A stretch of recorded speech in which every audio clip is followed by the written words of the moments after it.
vous continuez à dire que le programme, il ne bougera pas, aucune inflexion, alors que vous ne représentez qu'un tiers de l'hémicycle avec ce programme.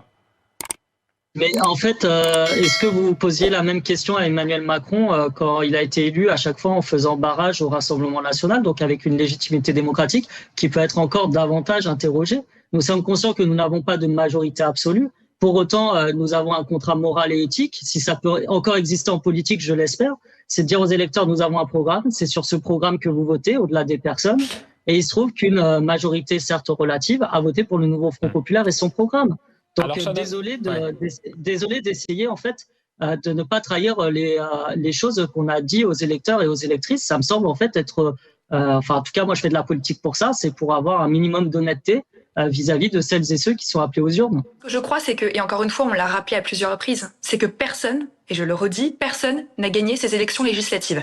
Et j'invite ici l'ensemble des forces politiques de notre pays, et notamment le nouveau Front populaire, à reconnaître ici que personne n'a gagné ces élections législatives. Et moi, je vous le dis, je m'interroge ici véritablement sur la sincérité de l'engagement politique des membres du nouveau Front populaire. Est-ce qu'ils agissent dans leur intérêt propre et simplement dans leur intérêt personnel, ou est-ce qu'ils agissent dans l'intérêt des Français? Si on se rend compte demain que Lucie Castex et le gouvernement de Madame Castex seraient renversés par des motions de censure successives à l'Assemblée nationale, eh bien moi je suis désolée, je ne vois pas ici l'intérêt de nommer Madame Castex au poste de Premier ministre. D'où l'intérêt des consultations qui seront lancées le 23 août prochain.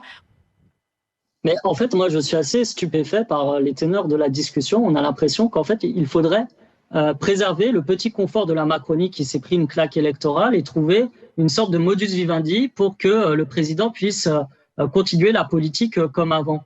Parce que dans le programme du nouveau Front populaire, je suis sûr qu'il y a des mesures que des députés macronistes peuvent voter, étant donné qu'ils disent tous avoir réfléchi à leur défaite et voir comment faire pour ajuster, notamment sur la justice fiscale. Je vous en prends deux, la taxe sur les superprofits qui rapporterait 15 milliards d'euros, ou l'ISF avec une composante climatique qui soit rétablie, c'est 15 milliards d'euros également, puisque on envisage de voter le budget. Donc moi j'invite tous les députés du camp macroniste à faire peut-être un examen de conscience sur ce qui n'a pas été ces 7 dernières années pour qu'ils en arrivent à cette situation.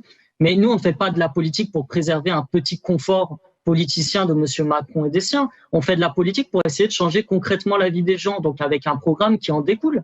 En fait, ça me semble assez naturel et c'est pour ça que je suis toujours interloqué qu'on prenne la question dans ce sens-là. La vraie question, c'est de savoir pourquoi on a un président qui se croit à ce point tout permis, qu'il bafoue les résultats de la démocratie. Et quelle image on donne de nous à l'international, nous qui prétendons être le pays des Lumières et des droits de l'homme, quand on a un président solitaire qui agit seul, ainsi, alors, et qui n'en fait qu'à sa tête Shannon, et qui balaie d'un revers de main une dissolution et ses résultats, qu'il a lui-même décidé d'ailleurs. Et quand les résultats ne lui conviennent pas, en gros, il faudrait faire autrement que ce qui est fait naturellement en démocratie. Je veux juste rappeler ici, aux membres de la France Insoumise, mais également à l'ensemble des Françaises et des Français qui nous écoutent, que le programme du nouveau Front populaire, c'est un programme c'est un petit peu le festival des balivernes et des utopies, si vous voulez. Moi, j'ai envie de dire que quand on propose un SMIC à 1 600 €, une retraite à 60 ans, une gratuité sur l'eau, l'électricité et les transports, où est-ce qu'on trouve l'argent ? Et moi, je veux dire ici qu'il n'y a pas d'argent magique. Quand on a un programme véritablement qui n'est pas applicable, et les membres du nouveau Front populaire le savent pertinemment, on ne peut pas aujourd'hui prétendre gouverner le pays. Et c'est ça le message que nous souhaitons faire passer. Non, mais c'est quand même très intéressant parce que ce que reproche Madame Sevran au nouveau Front populaire dans son propos, c'est d'avoir un programme qu'elle juge, elle, inapplicable, etc. Mais ça, c'est un point de vue subjectif. Désolé d'avoir un programme, Madame Sevran, et qu'en plus il soit chiffré tant au niveau des dépenses et des recettes, ce que vous n'avez pas effectivement. Et nous avons un programme qui peut se et la mettre en réponse place, à ma même question, s'il s'il ne vous plaît. convient pas.